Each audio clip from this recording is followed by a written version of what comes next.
Hey, it's me, Hrishikesh Kannan, popularly known as Hrishi K. Subscribe to my YouTube channel and hit the bell icon now to get the latest videos and get taken into a world of entertainment, culture, sport, business, and current affairs.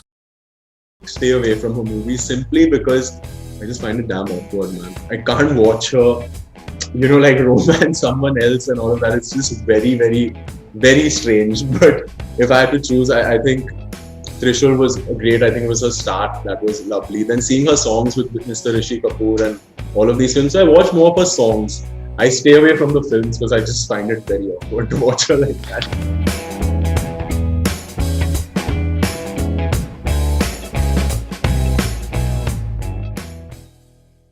I tell you what, I've welcomed some really famous people now to the movies. And you want to bet that these two are going to be the next famous duo in Bollywood town? Well, certainly by the looks of their trailer, Tuesdays and Fridays. Wonderful to see you, Jhataleka. How are you doing? Looking lovely. Very well, thank you so much. How are you? Excellent. I hope your family and you are safe and healthy. Yeah? Yeah. Likewise, same question to you, Anmol. I hope the fam and you are doing well. Yeah? Hey, how are you doing? All well, thankfully. We're very grateful that we're safe, man. It's a tough time out there right now. So. Yeah, it is. Yeah. It is. We're the blessed lot. Just a curious question. And actually, I think it's quite cool. Let me just make that, put that out straight away. But you use both your surnames, your mom and your dad's. You want to just explain why? Wow, you're like the first person who's asked me this question. But yeah, it's something very personal. I think my parents have been separated for a long time, but they both hold such close value to me, and they both mean so much to me that I think I couldn't kind of do this journey without both of them, involved within me, within my name in some way or the other. So I couldn't choose. I had to keep both. Yeah. Yeah, it's quite cool. And Jhataleka, this is really your first big one in the movies. Unlike him, you don't even have a pedigree or a background in that aspect. But would you say that the pageant, which is Miss India, prepared you for a life in the public eye? Would you give it that? Definitely. I think that was one experience which sort of prepared me to be independent and to be confident enough to take this path by myself, all alone, and not have the pedigree like you mentioned, or the name, or whatever it is that comes along. So it definitely gave me the confidence and strength to go ahead and to take up whatever comes my way. Yeah. And to face it also, because the thing is that when you come into this world, there are a lot of things that you're faced by that you're not really prepared for. So if I came here without the experience of Miss India, I'd probably not know a lot about my own self, which kind of only helped me to sort of take on the journey. So. Sure, that's very well explained. So I remember as a rookie radio presenter walking into Sanjay Bhansali's office. I think it was just after Devdas, a young starry-eyed kid, and I was really intimidated, dude. I mean, over the years, it gets better, and then you realize that once you get to know Sir, he's quite chilled out, and you can strike a rapport and a vibe with him. But that first meeting with Mr. Bhansali, were you a little overawed? Were you half scared? Take me through that. I was very scared. In fact, I think, all the more scared because he's been my dream director. And since I ever thought of becoming an actor. And so I was extremely scared of what the meeting would turn out to be. And I still remember that I was sitting in the meeting and he was right in front of me and I couldn't say anything. I was just sitting there and, so he kept looking at my pictures and then he was talking to my manager and he was talking to Shobha Sant, who was the CEO at Bhansali Productions at the point. And then he looked at me and he's like, "So where are you from?" And that's when I said, "I'm from Bombay." So I literally was saying like one line to every question because I was so intimidated by him and I was so scared. And I think every meeting after even, I was still intimidated. Like the energy that the man brings into the room is too much to handle for a newbie and for a newcomer. So yeah. You want to take that? You want to take that, Anmol? Yeah, Your so first I think impressions of the man. ironically, actually, it's really cool that me and her met Mr. Bhansali on the same day. Oh, wow. Yeah, yeah, it was as luck would have it. Our meetings kind of got set up at the same, literally, like mine was just after hers. So it was, I remember Sir was meeting new boys and girls at the time, various new faces. And, we happened to just be a couple of those people who he was meeting. And I remember this was the first time I met him. Like I had never spoken, seen, met him in person ever. Me, like everyone else, has also been a great fan of all of his work because he's such a genius, right? So even for me, it was very surreal. It's like, dude, you're getting to meet this man and he's spending 10 minutes with you. And I think he was extremely warm. He was extremely welcoming. He makes you feel, as you said, you think he's this figure, but you strike a rapport with him and he's great fun to talk to. Yeah. So he just watched our auditions and our tapes after that, and then we just felt a bit stabilized post that. Yeah. So Anmol, I don't buy the nepotism argument. I mean, it's really simple. Tomorrow, if my kids turn around and say they want to be a radio and TV presenter, I mean, it's not as though I'm going to discourage them. I mean, as a parent, I'll do the best that I can. Beyond that is their talent. But what I do want to know is, does it equip you better? I remember having these wonderful conversations with Ranbir and with Varun Dhawan, and them saying that there were family conversations during lunch, dinner, holidays, whatever, weddings, where they were constantly told, don't get carried away by success, because, the failure is there. Yeah.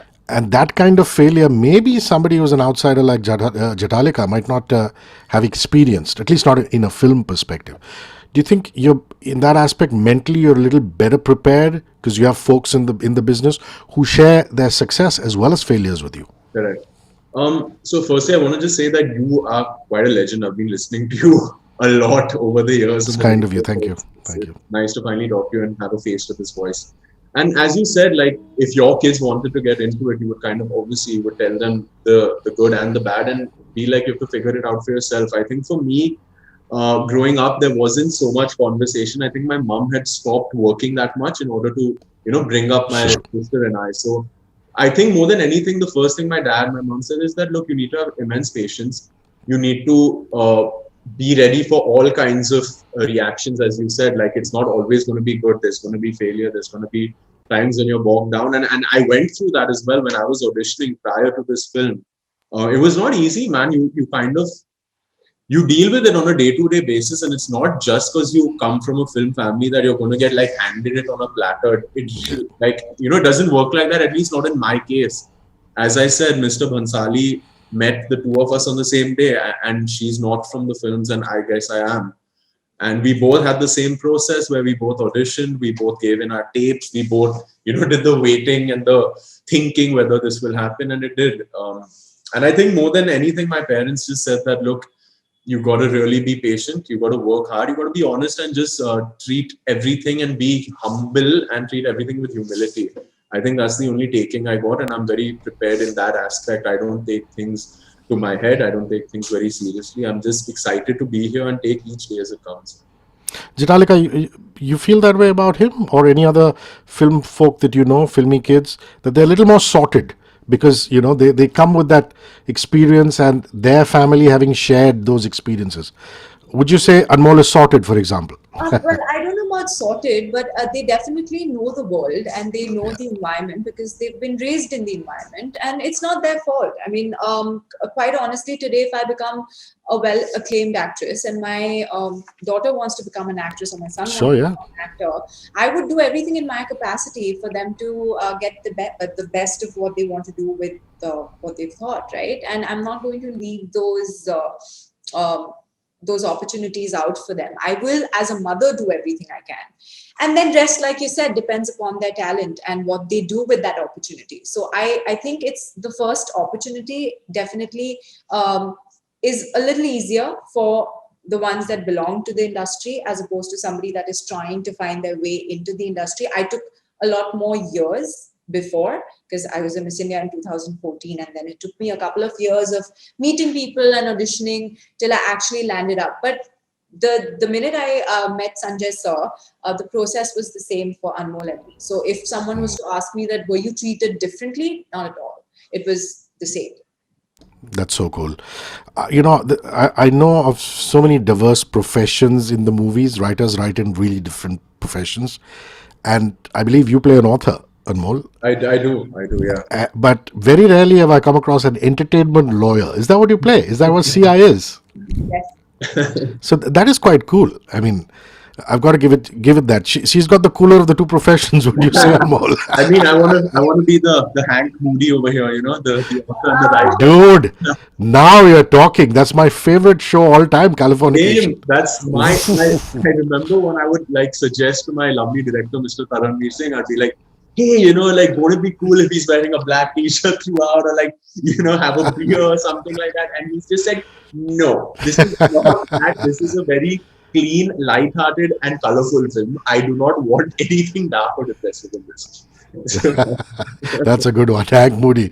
Did you model Sia the entertainment lawyer, or anybody, or try to, like he did, try to in vain? Well, Failed at that miserably. not really, not really. I think I just took it from where Taran started. He's our director and he's also the writer. And I think he was inspired by a friend of his who is an entertainment lawyer, and her name is Ashni. And Oh, yeah, and that's how he sort of, I think brought that into the script. So he would always keep telling me about this. And at the time I was watching Suits. So I think I did sort of, taken the vibe from there, but I didn't really model any character. no, that's fantastic. Because films have to reflect society, and the fact that copyrights and rights. Look at what the music industry is grappling with, what the entertainment industry is grappling with. All these platforms coming in means that the law has to take its course, and it's wonderful that new age professions get highlighted in the movies, because there'll be some kid in some small town somewhere thinking, I want to grow up and be like a Sia. And that's the part of the movies, isn't it? That's why we love the movies. That's why we're part of it in whatever way we can. Listen, let's talk about the music. I mean, it's spectacular. In fact, I just banged Funky Mohabbat and Akhiya on my playlist. Ashleel had it's been out for about 6 or 7 days, so that's something that I already heard. And of course, there's Phone Mein Teri Photo also, which is out. I think really highly of Tony Kakkar also, because he's an incredibly modest, soft-spoken, guy with no airs about him, and there is no doubt of Neha Kakkar's talent at all. But the fact that you've got Benny Dayal and Shreya Ghoshal singing on your soundtrack, that's got to be, those are ledges. So you want to just talk me through your favorite songs and the music? Anmol, you first. Yeah, I think, as you said, like, we're so lucky, and also I think this happens to be one of Mr. Tony Kakkar's full albums, I think, as a solo composer for a film. Oh wow, that's cool. Yeah, I think this is where he's given all the... Yeah, normally these days they do piecemeal stuff. They contribute one or two songs, somebody else contributes a couple. Go ahead, yeah. Absolutely. So I think it's quite a well-rounded album. As you heard, few of the songs, I think it has people who want the party club songs, it has that. If people want the soft, romantic, loving songs, it has that. The sad one, it has that. And we have a Shadi song, which comes in the end as well. But my personal is Akhiya, I think. You heard that one. I think it's just so soulful, and it just sets such a nice, sweet, romantic mood, And mentioning the singers, you said, it's crazy because, like, I'm a huge fan of all these people. And, like, Badtameez Dil is, like, one of my favorite songs. And, like, Benny Dayal is, like, he's voicing, like, my character. So it's extremely surreal, man. Yeah, and it's beautiful to see Hindi film music reflect our culture, which could be Punjabi culture, Indian culture, but also bring in elements of EDM pop. Tony's got a great thing going. I mean, there are drops in these songs, which I think is really cool. Which to me is, that's what popular fusion music is all about. You know that people from all around the world be watching this. You want to take that, Jhataleka, your favorite songs? What do you think of the soundtrack? So I love the soundtrack. I think when we first heard the songs, we were pretty pleased that, we actually felt blessed that we were getting the album that we've got, because, songs are important and people, really take notice to what songs are playing through the film and even otherwise. So for me, the most favorite song in the album is Hanjua, which is a song sung by Shreya Ghoshal, which is to release next week. It's a sad song, but it's beautifully sung, and it's a beautiful song. And also Akhiya, again, for the very same reason that it really sort of tells the flavor of the film. the film is all about the romance and the love and the softness around that. So I think that song picks on to that and it sort of delivers it. Yeah. Yeah. So very little is known about your director, about Taranveer. So, since he's not represented here in this interview, I'd like you guys to tell us a little bit about him. What kind of a guy is he? I mean, was he associate with somebody before he took this on? He obviously must have Mr. Bhansali's trust to be able to deliver a debut film like this. So a little bit about your director, Anmol. Yeah, I think obviously Mr. Taranveer Singh, he's quite young actually. He's a first timer, and he's also again not from a film family at all. He's kind of studied filmmaking. He's worked as an AD on various films and projects. He's also had a long journey. He comes from Gwalior actually. He's not from Mumbai. And I just think, as you said, for Mr. Bhansali to put his trust in this guy, in this new first timer, it's pretty crazy. So he must have really liked something about him and the script, obviously, for him to give it to him to be given this chance. And then obviously for him to approve us was also fun. But he's a great guy. Yeah? He's really shy, soft-spoken. He loves rom-coms. He swears by them. He's like the king of rom-coms, I would say. Yeah. He loves that genre. So I think for us, he made our job so easy. He would just be like, he loves it and he understands it so beautifully that, there are little nuances which are very important, I think, when you're doing a film like this, because it's not very elaborate and it's not very complicated and there's no drama as such. Yeah. So it's just the little moments that he's been able to create. And that's happened only because, only because of his love for his script, yes, but also for the genre. For understanding that, this is the world I want to tap into. And I think in terms of, his relationship with us, we are debutants. So we didn't know anything when we walked into set the first day. We were absolutely, at least I was absolutely blank. I didn't know about, how many cameras are there on set or how many technicians are present on set. But he's walked us through the entire journey with so much understanding and so much patience. And I don't think we could have been able to do anything that we did in the film had it not been for, him sort of taking us through it. I just want to add that I think he has a very colorful dating life. I'm telling you, because the moments in the film that he's written, they're very fresh. So I'm like, like this. Definitely. So it's like he definitely has had a colorful love life. Is that just a comment? Is there some envy there? I mean, you're a bachelor, you're allowed to feel envy. Yeah, it's like, dude, I want to be that creative, man, coming up with dates like this. That is funny. But I'll tell you what I like about the fact that he's from Gwalior is that, if I'm not mistaken, both of you are born and raised in Bombay. Right. And much as you are city slickers, all the cinema that you've seen, the exposure you've had, it always helps to have a small town guy come in there and, just throw his sensibilities in the mix, Absolutely. And that I'm very keen to see the film for that reason, what he's done, his small town sensibilities, your sensibilities all come together. I mean, that's what it is, isn't it? It's a team effort. Yeah. I don't want to break it to you, but he is more obsessed by New York than probably both of us combined. So he's the dude who's spending his winters sipping coffee in Times Square and at Central Park. So. The male version of Sex and the City. That is so cool. So this is a question you've got to live with, bro. Sorry, but I've got to ask you that. There's too many fans. There are too many fans of your mom, man.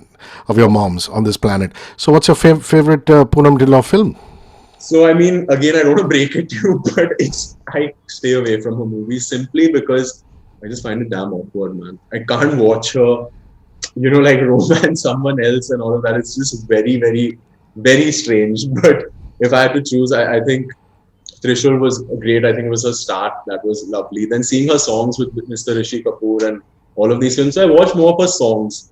I stay away from the films because I just find it very awkward to watch her like that. You're actually the second person in the last couple of days who said this to me. I mean, I don't have famous parents, but believe it or not, I was speaking to a cricketer called Sanjay Manjrekar, and Mr. Manjrekar was talking to me about the India-England series. I don't know if you're a cricket fan. Right. And his dad played for India, and I was like, you must have grown up watching your dad. And he said, no, I mean, I didn't watch my dad because when he used to bat, I used to get so nervous that I used to stay away. So I was like, dude, you Yeah. guys are born to famous parents and you don't want to see their work, but then you have your reasons. So Absolutely. I just that's think it's slightly different in this case because I think because she's a lady and she's my mom, I'm very, very yeah, protective of her, you know. So it's just like I've known her as mom, not as that's sweet. a young lady, you know, kind of doing all those things you do in movies.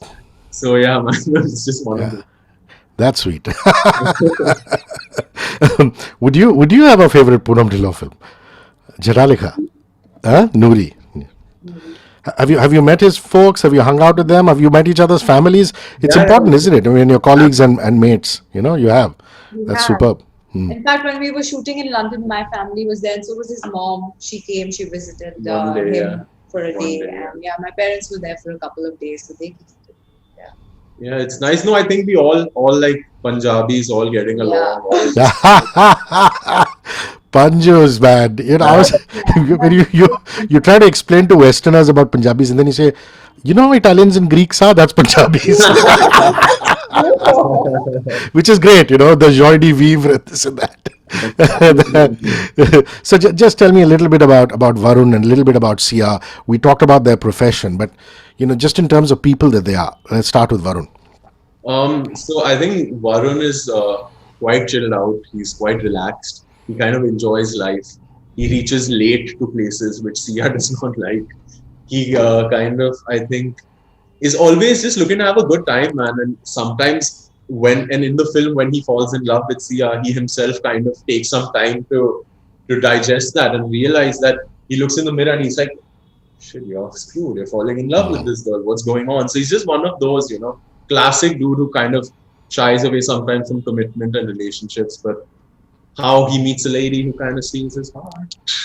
Sweet, nice rom-com. Yeah. So Sia, what's Sia all about as a person? So Sia is very organized, very controlling, very Wow. methodical, and she's a lawyer. So she likes everything written down and everything, analyzed and searched through and all of that, right? And she tries to do that with her relationships as well. So that's exactly what she's doing with Varun here.